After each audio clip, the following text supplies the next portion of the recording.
পরিচ্ছন্ন রাখবেন, এই বাখুর জ্বালাবেন, দেহিনুল উদ এই পারফিউমগুলো ছড়িয়ে দিবেন। মসজিদের মধ্যে অনেক মসজিদে দুর্গন্ধ আছে না নাই? এই কার্পেটের মধ্যে ময়লা পরিষ্কার করে না। আল্লাহর হাবিব সাল্লাল্লাহু আলাইহি ওয়াসাল্লাম বলেছেন, খবরদার। আম্মা জান আয়েশা বর্ণনা করেন, আমার রাসূলুল্লাহ সাল্লাল্লাহু আলাইহি ওয়াসাল্লাম বিবিনাইল মসজিদ ফি দুয়ার ওয়া আন তুতাইয়াবা ওয়া তুনাযাফ, আমরা যেন এলাকা এলাকায় মসজিদ বানাই, মসজিদগুলোকে যেন পারফিউম দিয়ে আতর দিয়ে সুগন্ধময় করে দেয়, বিশ্বনবী আদেশ করেছেন। সুবহানাল্লাহ পড়েন। এজন্য কোনো অপরিচ্ছন্ন মসজিদ থাকতে পারবে না। মসজিদের পাশ দিয়ে গেলে আতরের ঘ্রাণে আমোদ হয়ে লোকজন যেন বুঝতে পারে এটা আল্লাহর ঘর, মসজিদ। চিল্লায় বলেন ঠিক কিনা? এরপরে আল্লাহর হাবিব সাল্লাল্লাহু আলাইহি ওয়াসাল্লাম বলেছেন, মসজিদের আরেকটা আদব হলো মসজিদকে অতিমাত্রায় ডিজাইন না করা। বেশি ডিজাইন করা যাবে না। এমন ডিজাইন করা যাবে না যে এটা মসজিদ বোঝাই যায় না। এত লাইটিং ফাইটিং করে, এটা কি মসজিদ না কমিউনিটি সেন্টার বোঝাই যায় না। আছে না নাই? আছে। এরকম যেন আমরা না করি সম্মানিত ভাইরা। বিশেষ করে মসজিদের সামনের দেয়ালে। কোন দেয়ালে? সামনের দেয়ালটা কেবলার দিকে যেই দেয়াল, এই দেয়ালটা হতে হবে ফ্রেশ, যাতে করে মানুষের দৃষ্টি আকর্ষণ না করে। প্রায় মসজিদের দেয়ালের মাঝখানে দেখবেন আপনি ক্যালেন্ডার ঝুলায় রাখে, আছে না নাই? মৌলভীবাজার কি অবস্থা? খিতা খবর আছে? তো এই যে ক্যালেন্ডার ঝুলায় রাখে, ওইখানে দেখবেন বিভিন্ন মসজিদের ছবি, এতিমখানার ছবি, মানুষের ছবি। তো মানুষ নামাজে পড়ে আবার ওগুলোও তাকায়, আছে না নাই?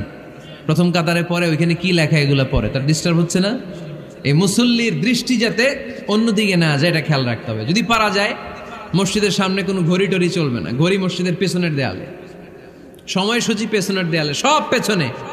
সময় কয়টা বাজে ওটা ইমাম দেখলেই চলবে, ইমাম এভাবে দেখে নিবে, আপনারাও দেখে নিবেন। কিন্তু সামনের দেয়ালটা যত সিম্পল করা যায়। আল্লাহর হাবিব সাল্লাল্লাহু আলাইহি ওয়াসাল্লাম নামাজ পড়া অবস্থায় সামনে এমন কিছু রাখতেন না যেটার দ্বারা আল্লাহর হাবিব সাল্লাল্লাহু আলাইহি ওয়াসাল্লামের সালাতে মনোযোগ অন্যদিকে চলে যায়। আমরা যখন সালাত পড়ি, যদি অন্যদিকে তাকাই, ফেরেশতার মাধ্যমে আল্লাহ একটা ডাক দেয়, বলে আকবিল, এই বান্দা ফিরে আয়, তোর নজর থাকা দরকার সেজদার জায়গায়, ফিরে আয়।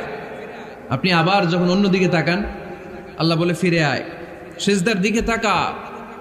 আপনি আবার যখন ঘড়ির দিকে তাকান, আল্লাহ বলে আকবিল, ফিরে আয়, সেজদার দিকে তাকা। আপনি যখন আবার অন্যদিকে তাকান, তখন আল্লাহ বলে লা হাজাতা লি ইলা সালাতিক, তোর এই নামাজের দরকার আমার নাই। নাউজুবিল্লাহ পড়বেন না? তোর এই নামাজের দরকার আমার নাই। অজু করে কষ্ট করে যাকে খুশি করার জন্য আপনি সালাতে দাঁড়ালেন, উনি যদি বলে এই নামাজের দরকার নেই, তা কার জন্য নামাজ পড়লেন আপনি? কথা কি বুঝতে পেরেছেন? এই জন্য এলাকার গণ্যমান্য ব্যক্তিবর্গ আছে, আমাদের চেয়ারম্যান সাহেব আছে, আরো অন্যান্য বিজনেস ম্যাগনেটরা আছে, আপনারা মসজিদ যখন নির্মাণ করবেন, সামনের দেয়ালটা যত সাদামাটা হতে পারে ততই ভালো। এমনকি জায়নামাজের মধ্যে এখন কাবা ঘরের ছবি আছে না নাই? আছে না? কি মুসলমান আমরা, নিজের কাবারে নিজে লাথি মারি নামাজের আগে, মনের অজান্তে নিজের কাবাকে নিজে লাথি মারছি। এরকম জায়নামাজ ব্যবহার করা নিষেধ। চিল্লায় বলেন ঠিক কিনা? সাদা ফ্রেশ জায়নামাজ বাজারজাত করেন, আপনাদের সিদ্ধান্তই ওনাদের ব্যবসা বয়কট হয়ে যাবে। আপনারা যদি এখন থেকে মসজিদের মিনারা আর কাবা ঘরের যে প্রতিকৃতি বা ছবি, এরকম ছবি সম্বলিত জায়নামাজ কিনা বন্ধ করে দেন, এদের মার্কেট থাকবে? কথা বলেন। কালকে থেকে আমরা জায়নামাজ কেনার সময় ফ্রেশ জায়নামাজ কিনবো। কোনো মসজিদ, কোনো মিনার, আমাদের কাবা ঘরের ছবি সম্বলিত কোনো জায়নামাজ কিনা যাবে? আওয়াজ করে বলেন, যাবে? যাবে না। এগুলো হচ্ছে মসজিদের আদাব। এগুলো রক্ষা করে মসজিদে ঢোকার দরকার আছে না নাই? পৃথিবীতে 3টা মসজিদ সবচাইতে শ্রেষ্ঠ মসজিদ। কয়টা? আওয়াজ করে বলেন না। 1 নাম্বার মসজিদুল হারাম, ফাওয়াল্লু উজুহাকুম শাতরা, যেখানেই তোমরা নামাজ পড়ো না কেন মসজিদের হারামের দিকে হয়ে নামাজ পড়ো। কেবলা কোন দিকে আজকে? এদিকে, এইদিকে কেবলা। আমি যদি এদিকে হয়ে পড়ি নামাজ হবে না? হবে না কেন? কারণ কেবলামুখী হয়ে নামাজ পড়া ফরজ। চিল্লায় বলেন ঠিক কিনা? মসজিদুল হারাম পৃথিবীর প্রথম মসজিদ।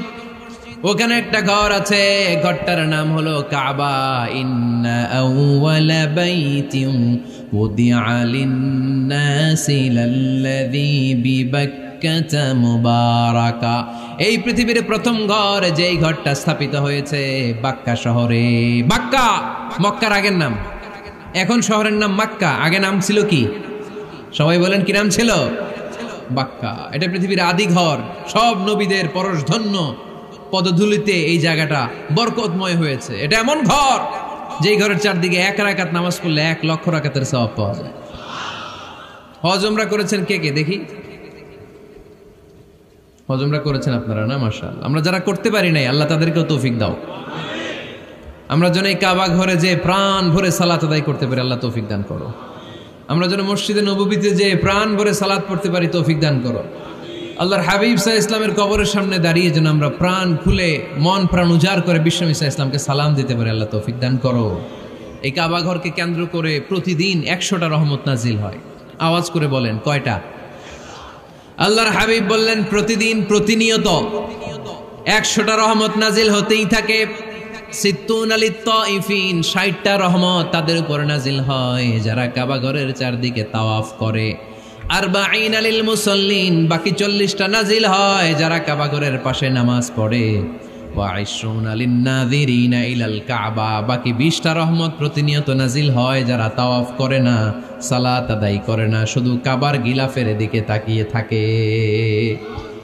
কাবার দিকে তাকায় থাকলেই সওয়াব। সুবহানাল্লাহ পড়েন। এক রাকাতে কয় লক্ষ রাকাতের সওয়াব।